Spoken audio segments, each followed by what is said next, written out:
Nation. Vous avez une réaction par rapport aux déclarations de Bernard Kouchner? Écoutez, moi je n'ai pas encore toutes les informations sur la situation.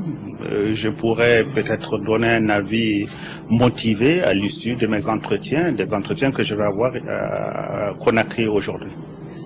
Monsieur le Président Camara, vous avez une réaction par rapport aux déclarations de Bernard Kouchner? D'abord, je dirais que je n'ai pas affaire à un ministre des Affaires étrangères.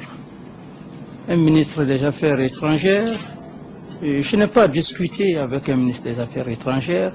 Ayez du respect pour moi. Et quand vous me parlez de Kouchner, Kouchner n'est que ministre des Affaires étrangères de la France. La France est un État souverain, la Guinée est un État souverain. J'ai à dialoguer avec mon frère, le respecté, le président Sarkozy. C'est lorsque le président Sarkozy prend une position, ça peut me laisser à réfléchir.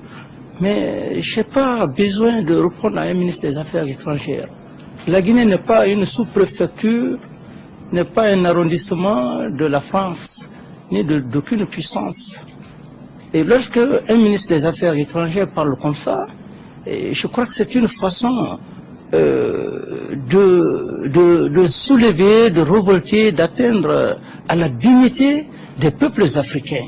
Et donc je crois que les 50 ans qui se sont passés, je crois qu'on doit essayer de taire ces vieux souvenirs.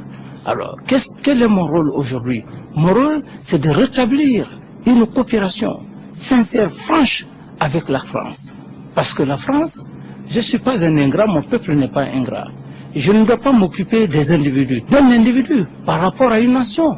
La France est une grande nation, est une puissance, et elle est représentée par le président Sarkozy. Donc, lorsque vous recevez l'une des plus grandes figures, le président Blaise Compaoré, et tout en lui coupant pour parler d'un ministre des Affaires étrangères, vous fustigez tous les ministres de l'Afrique. C'est ce qui est révoltant. Et l'Afrique ne se laissera plus faire.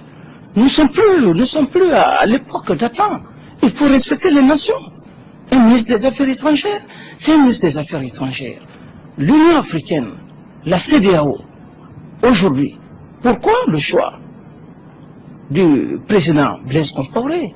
Le choix n'est pas un choix hasardeux. C'est un choix mûr, un choix mérité.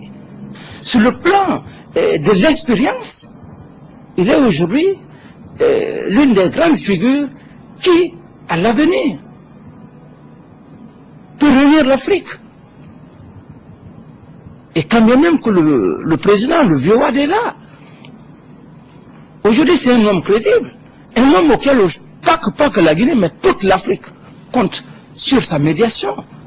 Et donc le président Dadis ne trouvera pas d'objection lorsque cet homme qui est respecté dans le monde essaie de poser les vrais problèmes de la Guinée, et le dialogue entre les leaders politiques, les forces politiques et, disons, le commandement et le gouvernement.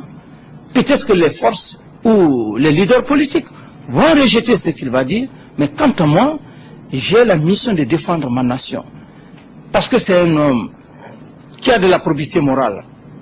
C'est un homme, je crois, qui n'est pas venu pour essayer d'opposer les Guinéens. Ce n'est pas de son genre.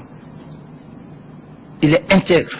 Il est venu pour le dialogue, pour unir les enfants d'un même pays sur une table de réconciliation pour échanger des idées et aussi essayer en sorte de gérer cette transition vers les élections présidentielles paisibles et acceptées de tous les Guinéens, de toute l'Afrique et de toute la communauté internationale. De l'aéroport international Conakry-Bessia, le président Dadis et son hôte ont pris le chemin du centre-ville.